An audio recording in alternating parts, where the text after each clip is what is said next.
Hello बच्चों, let's read the question. The question says, explain the contribution of Otto von Bismarck in German unification. Question में हमसे पूछा जा रहा है कि हमें ऑटो von Bismarck की भूमिका बतानी है जर्मन यूनिफिकेशन में क्या रोल उन्होंने प्ले किया था. So let's see about the answer. Answer says contribution of Otto von Bismarck in German unification. German unification में contribution अगर हम Otto von Bismarck की करें तो that was very important. Who was Otto von Bismarck? तो Otto von Bismarck जो है he was the chief minister of Prussia. Prussia के वो chief minister थे. So he took the initiative, he took the leadership of the movement of German unification. Why he did so? उन्होंने ऐसा क्यों किया? क्यों leadership थी इस movement की?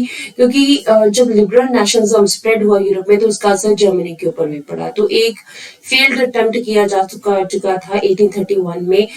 सोचा जा चुका था कि 1831 में फ्रैंकफर्ट पार्लियामेंट को ऑर्गेनाइज किया गया था, कॉन्स्टिट्यूशन मोनार्की की बनाने की बात की गई थी, बट सब कुछ जो है वो यूजलेस हो गया, उसको कोई भी हमारे पास रिजल्ट नहीं आया. तो बाद में इसकी जो लीडरशिप है वो किसने ली? जर्मन यूनिफिकेशन की लीडरशिप ऑटो von बिस्मार्क ने ली. उन्होंने ऐसा क्यों चाहा? क्योंकि उनको लगता था कि जर्मनी अगर यूनिफाइड होगा, इसका सेंट्रलाइज एडमिनिस्ट्रेटिव सिस्टम होएगा तो ये ज्यादा ग्रोथ कर सकेगा, ज्यादा तरक्की करेगा.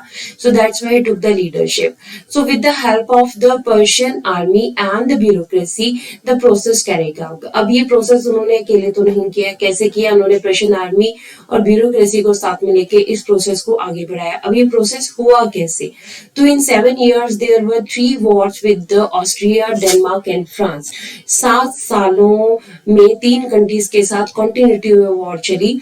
अब इन 3 कंट्रीज के पास ही जर्मन का मैक्सिमम अंपायर था, तो इन 3 कंट्रीज को हरा के जर्मन अंपायर जो है उसको फ्री करवाया गया. And Prussia became the winner and completed the unification of Germany in 1871.